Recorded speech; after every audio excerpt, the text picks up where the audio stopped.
अब नेक्स्ट जो हम टॉपिक देखेंगे वो है कि आवेशी चालक की सतह पर लगने वाला बल तथा दाब। ये कोई आवेशी चालक गोला है, इसको हमने एक समान रूप से आवेशित किया हुआ है, इसके ऊपर इस तरह से हमने चार्ज डिस्ट्रीब्यूट किए हुए हैं। अब हम जानते हैं जब इस पर हमने प्लस चार्ज डिस्ट्रीब्यूट किए हुए हैं तो हम यहाँ देखेंगे कि ये जो प्लस प्लस आवेश है ये भी एक दूसरे को प्रतिकर्षित करते हैं। अगर मैं इस गोले का कोई एक अल्पांश ले लूं, जैसे यहाँ से यहाँ तक मैंने कोई एक अल्पांश ले लिया, इतना सा टुकड़ा ले लिया, इस टुकड़े को नाम दे देता हूं मैं ए बी। तो ये जो अल्पांश का टुकड़ा है, इस टुकड़े पर ये जो आसपास के आवेश है इसके चारों ओर वाले आवेश, ये इस टुकड़े ए बी पर प्रतिकर्षण बल लगाएंगे। ये प्लस इन वाले प्लस पर क्या लगाएगा, प्रतिकर्षण बल लगाएगा। तो इस टुकड़े पर इनके कारण एक बल महसूस होता है बाहर की ओर, उस बल को हम ज्ञात करेंगे और फिर प्रति एकांक क्षेत्रफल पर लगने वाले बल अर्थात दाब को भी हम निकालेंगे। तो इसको समझने के लिए मैं इस ए बी टुकड़े को यहाँ से हटा करके थोड़ा चित्र में ऊपर की ओर बना देता हूँ। मैंने इस ए बी टुकड़े को यहाँ से थोड़ा सा शिफ्ट करके ऊपर रख दिया स्पष्ट दिखने के लिए। ये ए बी टुकड़ा है ए बी, और बचा हुआ गोले का जो ये भाग है ये ए से शुरू होकर के सी नाम दे देते हैं और ये बी तक, ये ए सी बी, और ये वाला भाग है ए बी। तो इस ए बी भाग पर जो प्लस आवेश है उनको बचे हुए ये जो प्लस आवेश थे इनके प्रतिकर्षण के कारण बाहर की ओर एक बल लगता है, उस बल को हम ज्ञात करेंगे। तो हम ये जो ए बी टुकड़ा है इसके बाहर पास में एक बिंदु ले लेते हैं जिसका नाम है P। ऐसे ही इस ए बी टुकड़े के अंदर एक बिंदु ले लेते हैं जिसका नाम है Q।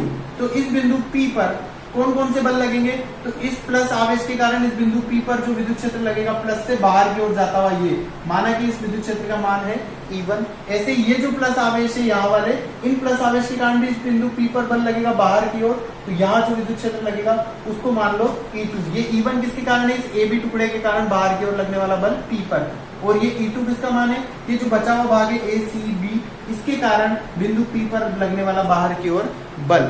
अब हम बात करते हैं बिंदु Q पर क्या होगा। तो बिंदु Q पर देखो ए बी पर प्लस आवेश है तो प्लस से बल रहेगा बाहर की ओर जाएगी, तो नीचे यहाँ से बिंदु Q पर बल कहाँ जाएगा, नीचे की ओर, तो यहाँ लगेगा विद्युत क्षेत्र की दिशा, ये है E1 अर्थात इस टुकड़े ए बी के कारण इस बिंदु Q पर लगने वाला बल।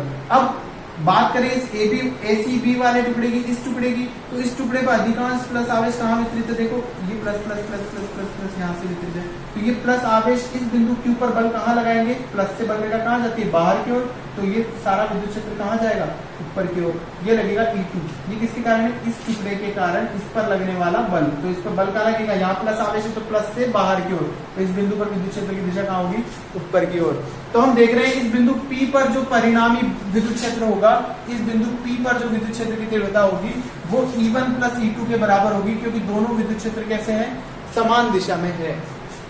और बिंदु P पर विद्युत क्षेत्र की तीव्रता का मान कितना होगा, तो ये एक चालक गोला है और चालक गोले के बिंदु P बाहर रखा है, चालक गोले के बाहर विद्युत क्षेत्र का मान होता है KQ upon R square, K की जगह 1/4π0 KQ अपॉन R स्क्वायर, यही होता है बच्चों KQ अपॉन R स्क्वायर। हम जानते हैं कि यदि आवेश Q में हम 4πr स्क्वायर का भाग दे देंगे, 4πr स्क्वायर क्या है, गोले का क्षेत्रफल, तो आवेश में यदि क्षेत्रफल का भाग दे दिया तो प्रति एकांक क्षेत्रफल का आवेश हो गया, जिसको हम आवेश घनत्व भी कह सकते हैं, सिग्मा से प्रदर्शित कर सकते हैं, और अपॉन में एप्सिलॉन नॉट। तो बाहर विद्युत क्षेत्र की तीव्रता को हम सिग्मा अपॉन एप्सिलॉन नॉट भी लिख सकते हैं, ये हम पहले भी देख चुके हैं। तो यहाँ पर हम रख देंगे EP जो बाहर विद्युत क्षेत्र की तीव्रता है उसका मान है सिग्मा अपॉन एप्सिलॉन नॉट।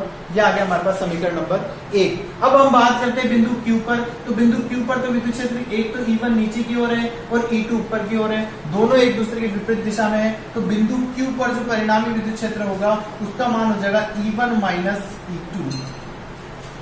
और हम ये भी जानते हैं कि ये जो चालक गोला है उसके बिंदु Q जो है अंदर रखा हुआ है, और चालक गोले के अंदर जब भी कोई बिंदु होता है तो उस पर परिणामी विद्युत क्षेत्र 0 होता है, अर्थात इसका जो मान है वो 0 के बराबर होगा। यह आ गया समीकरण नंबर 2।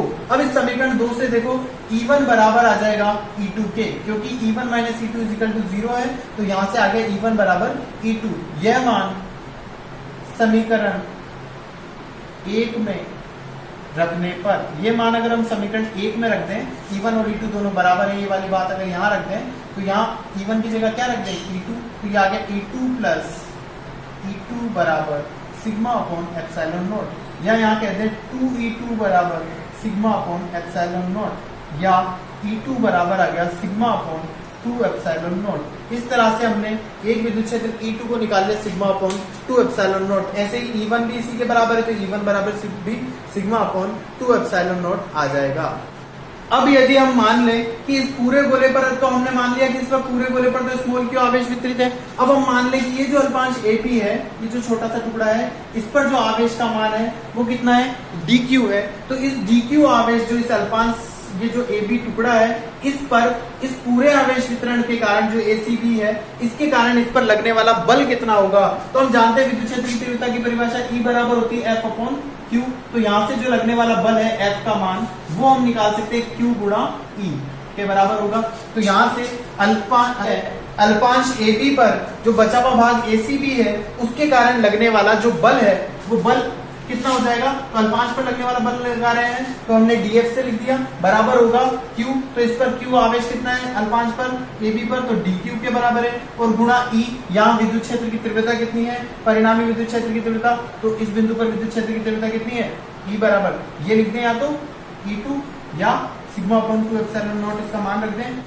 तो ये हमारे पास DQ इस अल्पांश का आवेश है। अल्पांश का आवेश कैसे हो जाएगा, इस पूरे पृष्ठ का यदि पृष्ठीय आवेश घनत्व सिग्मा है, अर्थात एकांक क्षेत्रफल का आवेश कितना है, सिग्मा है, तो इसको इस अल्पांश के क्षेत्रफल, अल्पांश का क्षेत्रफल मान लो DS है, तो इस DS से जैसे ही गुणा कर देंगे तो इस अल्पांश का आवेश आ जाएगा DQ। चूंकि हम जानते हैं कि सिग्मा गुणा DS बराबर होता है DQ, तो DQ की जगह रख देंगे सिग्मा गुणा DS। और यहाँ जो E2 आ रहा है, इसकी वैल्यू रख दें सिग्मा अपॉन 2 एप्सिलॉन नॉट। तो यहाँ से इस अल्पांश पर लगने वाला बल DF बराबर आ गया sigma square upon 2 epsilon not और गुणा DS। इस तरह से इस अल्पांश पर लगने वाला बल आ गया। तो हमने इस संपूर्ण गोले का एक छोटा सा टुकड़ा लिया AB, उस छोटे टुकड़े पर बचे हुए गोले के बाद ACB द्वारा लगने वाला बल जो DF था वो ज्ञात कर लिया। इसी तरह से इस गोले पर अगर हम छोटे छोटे बहुत सारे टुकड़े लें, तो प्रत्येक टुकड़े पर बाकी बचे हुए गोले के कारण उस पर एक बल लगेगा, वो बल हमारे पास DF बराबर ऐसा आएगा। तो इस तरह से इस संपूर्ण गोले पर बाहर की ओर एक बल महसूस हो रहा होगा। इस टुकड़े पर इस अल्पांश के कारण बाहर की ओर बल महसूस हो रहा है, इस टुकड़े पर बचे हुए अल्पांश के कारण बाहर की ओर बल महसूस होगा, इस टुकड़े पर भी बचे हुए अल्पांश के कारण बाहर की ओर बल महसूस होगा। इसी प्रकार प्रत्येक टुकड़े पर बाहर की ओर एक बल महसूस होगा। तो ओवरऑल हम देखते हैं कि इस संपूर्ण गोले पर ही बाहर की ओर एक बल महसूस हो रहा है। तो इस तरह से इस संपूर्ण गोले पर लगने वाला जो बल होगा, उसको हम इस समीकरण के समाकलन से ज्ञात कर सकते हैं। हम जानते हैं कि जो विद्युत क्षेत्र की तीव्रता है वो E बराबर सिग्मा अपॉन एप्सिलॉन नॉट है। गोले के बाहर विद्युत क्षेत्र की तीव्रता E बराबर सिग्मा अपॉन एप्सिलॉन नॉट है। यहाँ से हम सिग्मा का मान निकाल सकते हैं, तो आ जाएगा एप्सिलॉन 0 गुणा E के बराबर। ये मान हम यहाँ रख दें अतः समीकरण 2 से, तो इस अल्पांश पर लगने वाला बल बराबर आ जाएगा सिग्मा स्क्वायर अर्थात एप्सिलॉन 0 E इस पूरे का स्क्वायर अपॉन 2 एप्सिलॉन नॉट और DS। इसको सॉल्व करें तो एप्सिलॉन 0 का स्क्वायर 1 कट जाएगा, तो 1/2 एप्सिलॉन 0 E स्क्वायर गुणा DS। तो इस तरह से इस अल्पांश AB पर लगने वाले बल को हम विद्युत क्षेत्र की तीव्रता की टर्म्स में ऐसे भी लिख सकते हैं। इसी समीकरण 2 को हम ऐसे भी लिख सकते हैं। अब हम इस संपूर्ण गोले पर जो बाहर की ओर बल लग रहा है वो निकालेंगे। अतः संपूर्ण गोले पर लगने वाला बल, संपूर्ण गोले पर लगने वाला बल निकालेंगे, तो वो आ जाएगा इंटीग्रेशन किसका, DF का। तो इस संपूर्ण बल को हम क्या लिखते हैं, F। ये बराबर हो जाएगा, इसका इंटीग्रेशन कर दो, integration sigma square upon 2 epsilon not गुणा DS। या इसको हम इसके इंटीग्रेशन से भी लिख सकते हैं 1/2 एप्सिलॉन 0 E स्क्वायर गुणा DS। इस तरह से इस संपूर्ण गोले पर बाहर की ओर जो लगने वाला बल है वो हमारे पास ज्ञात हो गया।